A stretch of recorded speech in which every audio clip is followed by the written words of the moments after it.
Two video interviews were done for the final hours of Mass Effect 3, one with Casey Hudson, the series director, and another with Mac Walters, the lead writer of Mass Effect 3. I'm uploading them to YouTube for educational purposes.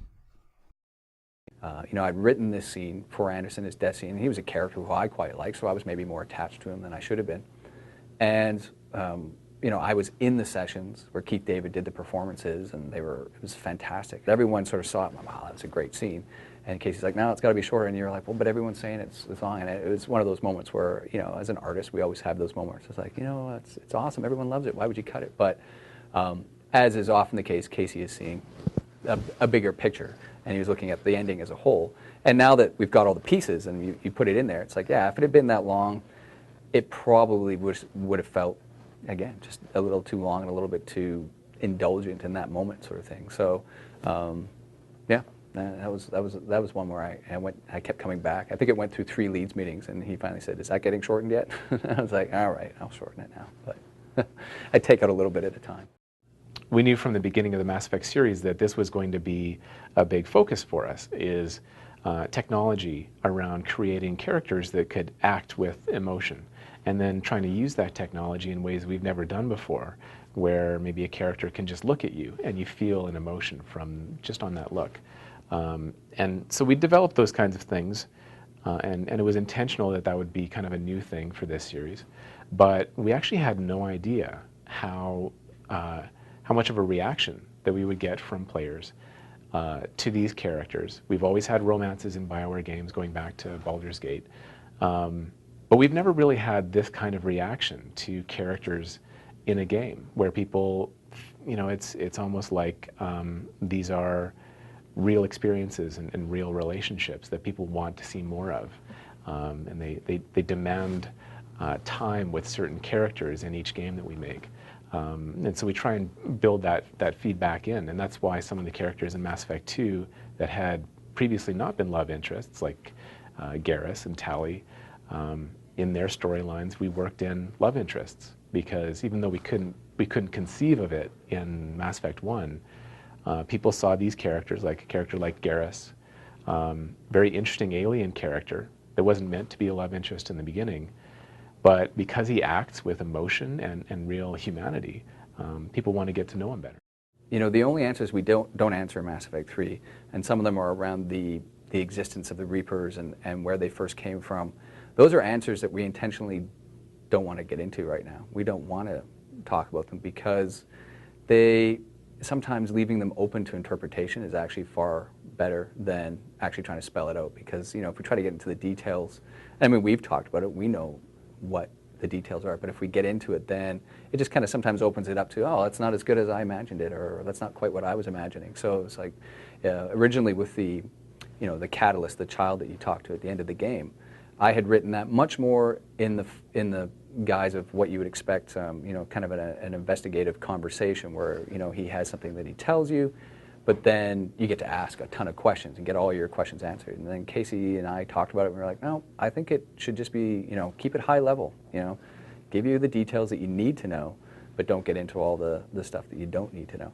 I was talking about like how long have they been reaping and things like that. It's like, you don't need to know that to know the answers to the Mass Effect universe. And so we've intentionally left those. I think one of the really neat things about video games as a medium is that there can be a message in them without making a statement. With a passive medium like a book or a movie, it kind of has to, it can raise questions, and I think that's usually what people respond to the best, is when a movie raises a question that makes you think about it. Sometimes it makes a statement.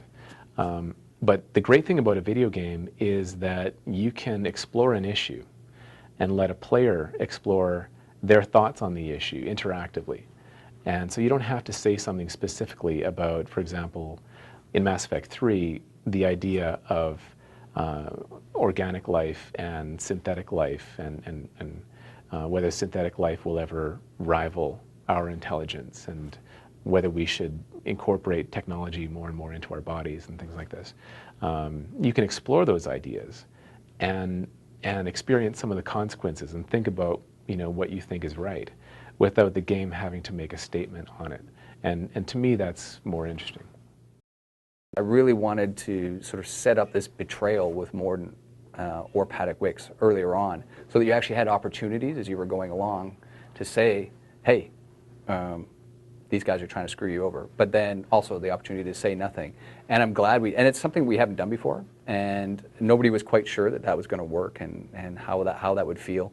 But it's funny, it's one of those things where people have come back since and gone, that was awesome. And it's like, I kind of wanted to tell him, but then I didn't. Cindy, I think it was, or the writer working on that, had this amazing idea of why don't we use an interrupt where, you know, Morden or Paddock are actually walking away from you slowly, and you have this opportunity to shoot them in the back.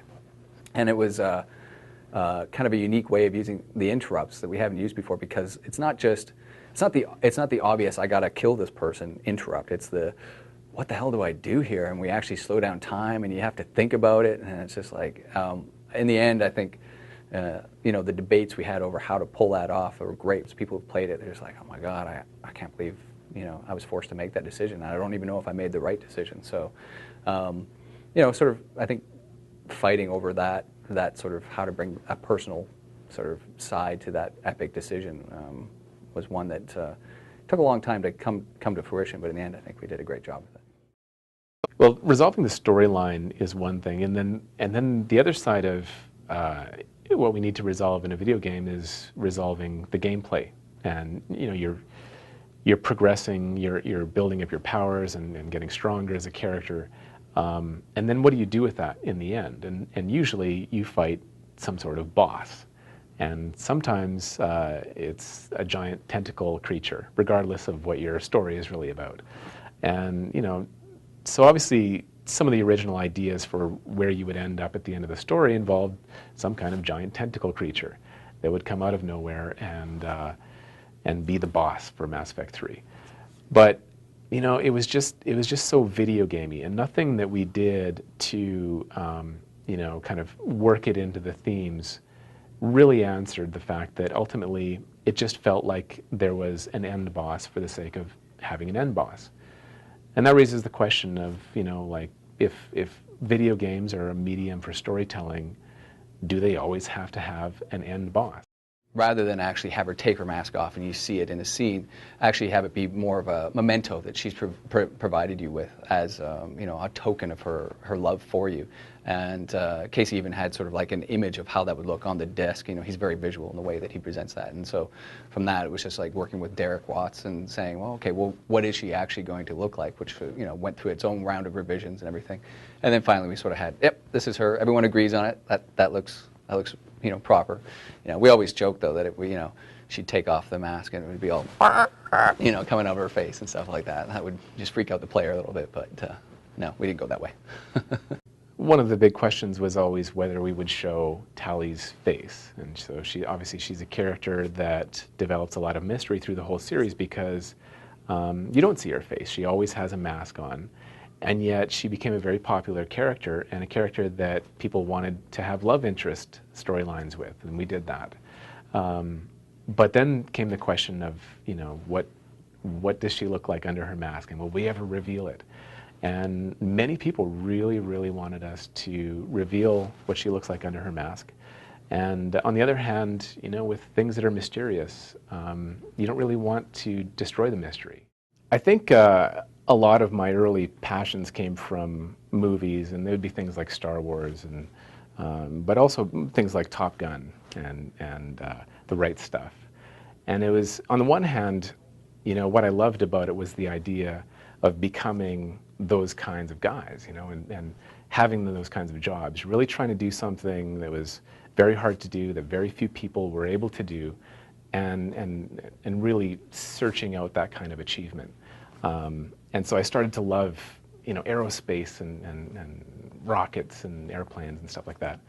But I also realized that part of what I loved about that was that they were great stories. And there was really great storytelling and really great imagery happening there. And I think, you know, I started realizing that much of what I was doing, in addition to learning about space and flying and stuff like that, much of what I was doing was actually trying to recreate those movies, you know, through little video games I was writing, or you know, trying to write stories and stuff like that. So I think that became a lot of what I'm interested in now, which is not just the actual thing, but also creating the experience that I had in the entertainment side.